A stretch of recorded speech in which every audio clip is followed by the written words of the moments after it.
What is up, gang, and welcome to another episode of Inspired By, a series where we look at the musical trends past and present so we can understand the techniques used so that you guys can make better music. This is what we're going for today.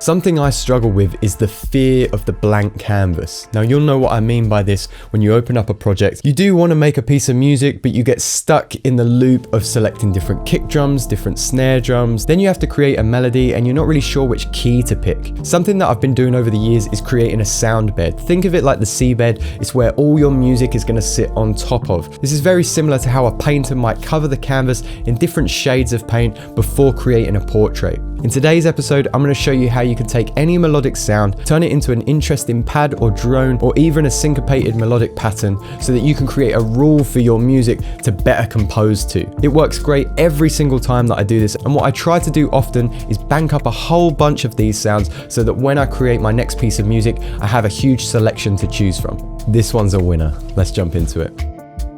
Alright guys, today's episode is super easy, super quick, but it has maximum reward and it's super fun as well. So this is what today's technique's all about. You can get any sound, and here my friend Rebecca has sent me a nice assortment of like 100 samples, okay? And they're all like fantastically labeled. If you don't have your own bank of sounds to select from, you can obviously use a website like Splice, and they're all going to be named as well. So I'm going to choose a sample at random, and I think we'll go with anything that speaks to me. Let's just go with this E major thing. Cool. So we're going to warp this to 110. As that's what my friend has written there. And then what we're going to do, and I'd suggest like not even listening to the effects that you put on. I'm going to put a reverb on, and I'm going to increase the decay time. And I'm also going to type in go mid, which is going to be a filter delay, okay? And then what I want you guys to do is to highlight that sound, right click and click freeze track, and then select flatten track. And then at this point, double click and reverse the sound. And the reason we didn't reverse the sound in the first place is the reverse sound will obviously affect the reverb and delay, which we didn't want to do. We want to reverse everything together. And at this point, go ahead and just select a random different type of reverb.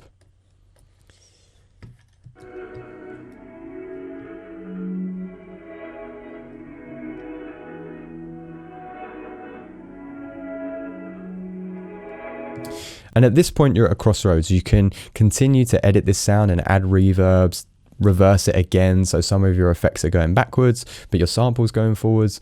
You can mess about with filters. What I like to do is just find a drone that's going to work. It's in key. So now I have a place to play my melody. I have a rule that is set to my music. Okay. So if it's E major, I'm obviously going to choose the scale of E major to play over that. I've set myself a rule. Something else that I like to do is just start to sidechain it with a beat that I've created. So down here, I actually have a beat set. I'm just going to round this off to 4 bars, and then I'm going to Command D to copy it up. And we're going to see what it sounds like with my beat set. And what I'm also going to do is I'm going to choose this compressor, and I'm going to place it on here. And this compressor is just sidechaining my beat quite harshly, okay? And this is what it sounds like now.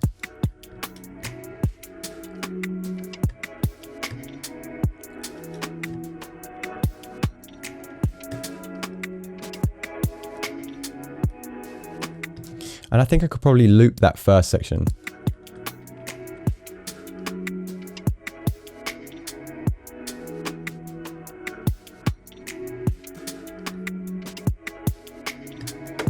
Cool, so then from here you can obviously decide to add an EQ if you want and take out any frequencies that you don't quite like. So there's not too much low end here, but I'm going to roll that off nonetheless. Where are we at? I'm going to take out some mids.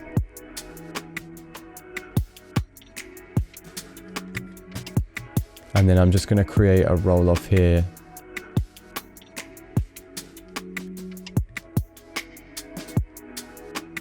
And then this leaves a gap for me to play something over the top.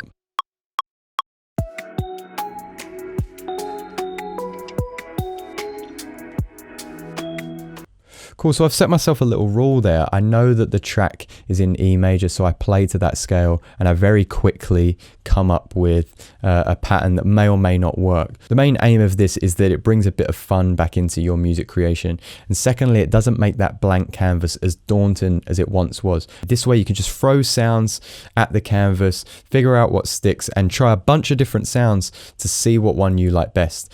Just before I started rolling the camera, these were some examples I did, and I did it in a matter of about 5 to 10 minutes, just a bunch of different sounds, and here's what they sound like over that same beat.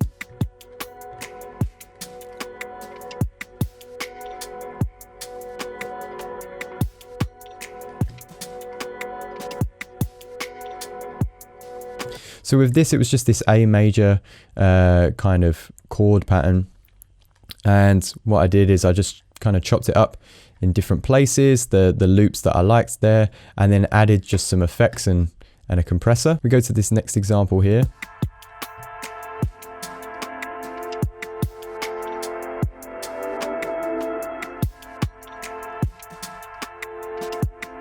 You know, this is a super hip-hoppy kind of drone sound. Like that would just make a perfect introduction to a song, to any song. And you could slowly bring in, you know, kind of your hats over the top of that. And then your beat. And then finally, we had this little example. I like them all. I think I'll use them all in different kind of ways.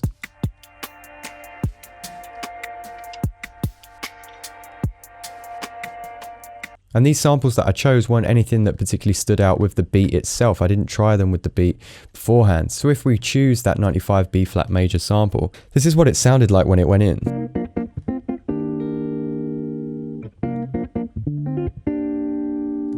And I took that whole sample right there, I added some delays, did the same method that you guys have seen, and then I just add a bit of Haas, Pro Q2, or you can use an EQ, you can use sample delay to create that Haas effect. So with this, what you can do is have a introduction, you've got your riser there, this is what it sounds like.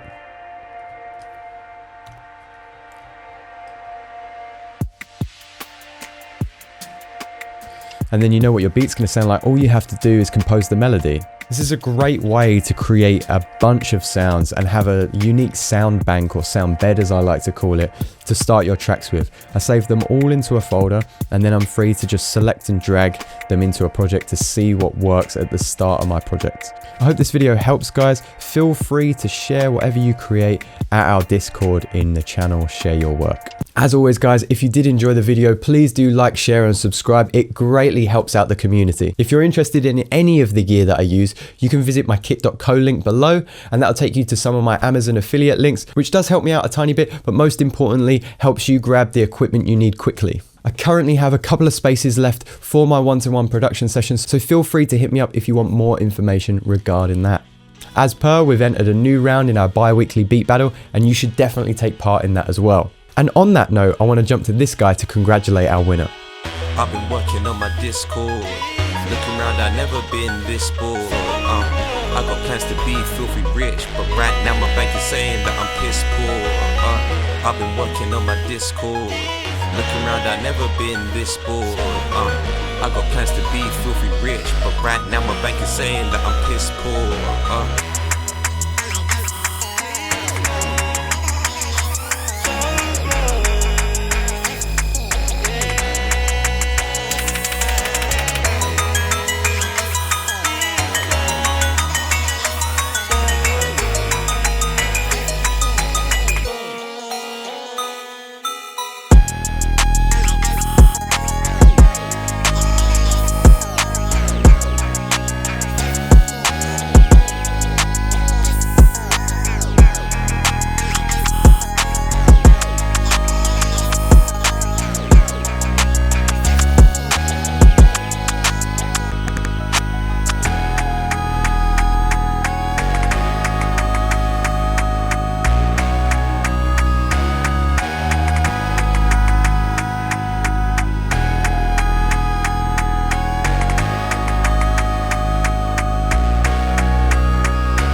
I've been